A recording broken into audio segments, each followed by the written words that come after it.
नमस्कार, मी राहुल कुलकर्णी. काँग्रेसच्या माजी मंत्री आणि विद्यमान खासदार वर्षा गायकवाड यांच्या पूर्वीच्या म्हणजे धारावी विधानसभा मतदारसंघातून निवडून आलेल्या आणि आता विधिमंडळाचं सदस्यत्व ज्यांच्याकडे आहे अशा ज्योती एकनाथ गायकवाड यांनी महाराष्ट्र विधिमंडळामध्ये ऑनलाईन गेम संदर्भामध्ये काही महत्त्वाची आकडेवारी उपस्थित केली. ती एका प्रेक्षकाने मला पाठवली आणि त्याची पडताळणी केल्यानंतर ज्या प्रश्नाची उकल होणं आवश्यक होतं असे 4-5 मुद्दे त्यांच्या ह्या भाषणातनं कळले आणि मग मी त्याचा थोडासा अभ्यास केला आणि माझ्या असं लक्षात आलं की ह्या ड्रीम11 काय ती तुमची रम्मी किंवा तत्सम काय जे खेळ असतील ऑनलाईन उपलब्ध असलेले याच्यात ज्योती गायकवाड यांनी विधिमंडळात सांगितलेला शक्यता म्हणजे विजयाच्या शक्यतेचा आकडा किती आहे माहिती आहे? म्हणजे तुम्ही जर ऑनलाईन गेम खेळत असाल तर हा आकडा लक्षात ठेवा, 0.000006%. किती? पुन्हा एकदा सांगतो, 0.000006%. हे महाराष्ट्र विधिमंडळामध्ये ज्योती एकनाथ गायकवाड यांनी अभ्यास करून मांडलेली आकडेवारी आणि महत्त्वाची. आणि त्याबरोबरच त्यांनी जे महत्त्वाचे मुद्दे मांडले की हा ऑनलाईन जुगार हा प्रत्यक्षामध्ये गेम ऑफ स्किल आहे. तो गेम ऑफ स्किल कसा आहे, तो जुगार का नाही आहे. आणि त्याच्यात मग सरकार हे एकाच युनिकॉर्न नावाच्या कंपनीकडनं 6,384 कोटी रुपये एवढं GSTचं संकलन करतं एका युनिकॉर्न नावाच्या कंपनीकडनं. आणि याची सगळ्याची गणिती मी आज तुम्हाला सांगणार आहे. म्हणून प्रत्येक पालकांनी हा व्हिडिओ आपल्या मुलाला दाखवा, कुटुंबातल्या प्रत्येक सदस्यांनी बसून पहा आणि लक्षात घ्या की तुमचं नशीब इतकं फळफळलेलं नाही आहे की ज्याच्यामध्ये 0.000006% एवढ्याच विजयाची शक्यता असलेल्यापैकी तुम्ही एक आहात.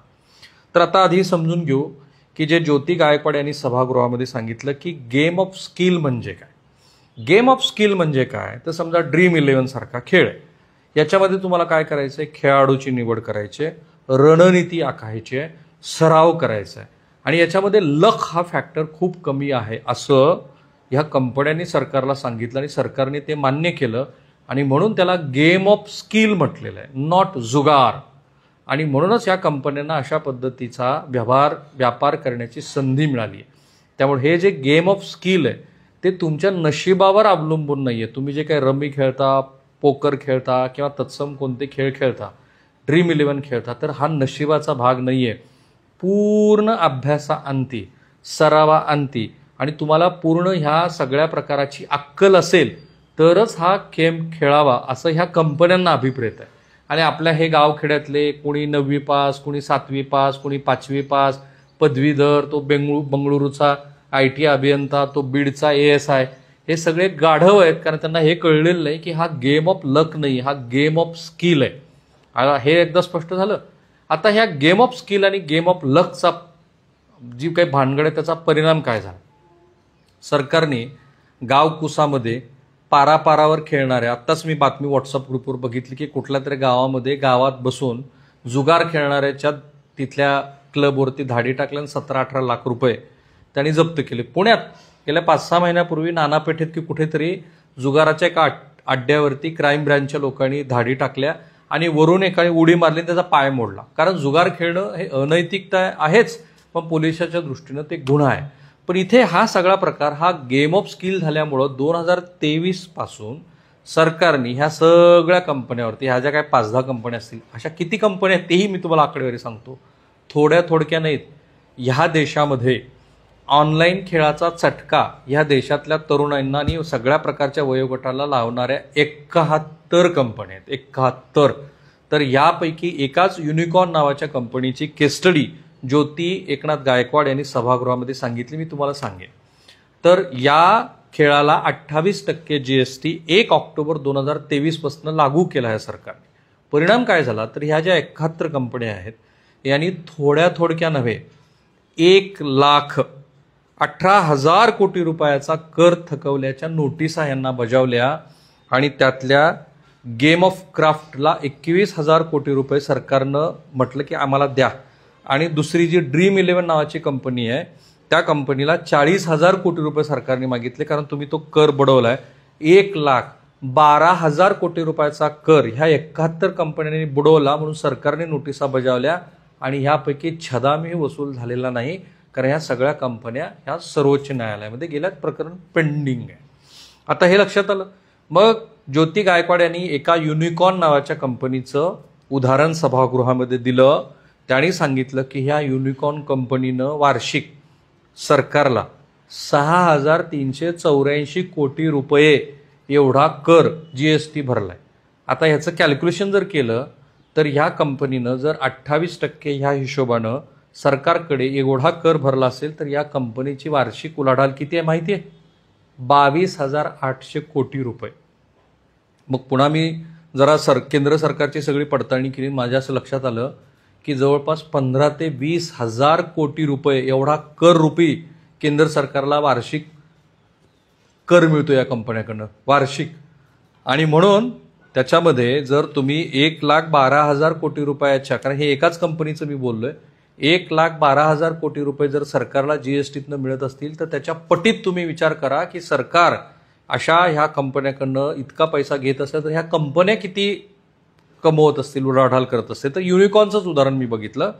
6,384 कोटी रुपये जर ह्या कंपनीनं कर भरला तर ह्या कंपनीची 22,800 कोटी रुपयाची वार्षिक उलाढाल आहे. आता सगळंच काय आलबेल आहे का?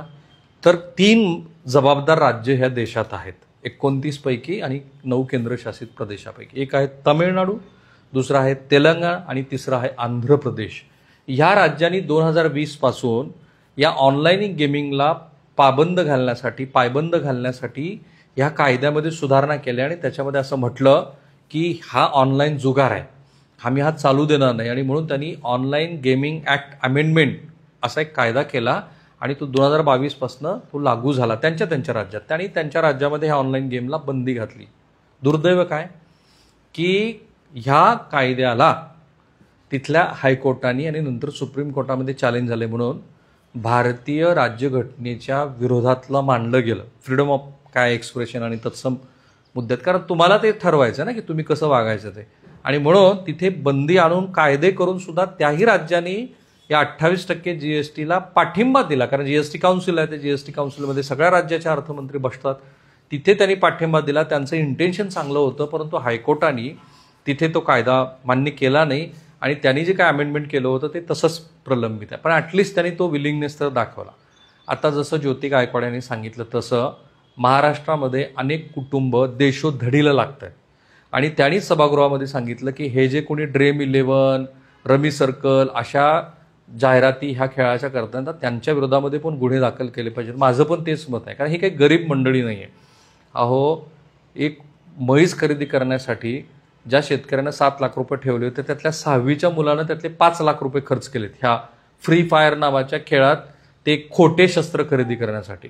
हा बंगळूरचा अभियंता जो IT इंजिनियर आहे त्याच्या बापाचं घर विकावं लागले, तिथे शरम वाटायला लागली म्हणून तो बंगळूरमध्ये राहायला आला आणि हा पट्ट्या एवढा त्याला विळखा बसला या खेळाचा की हा बंद घरं शोधून तिथे दरोडे टाकत फिरतोय, महिलांच्या गळ्यातले चैन ओढून घेतोय. त्याला अटक झाली कारण CCTV फुटेजमध्ये तो दिसला.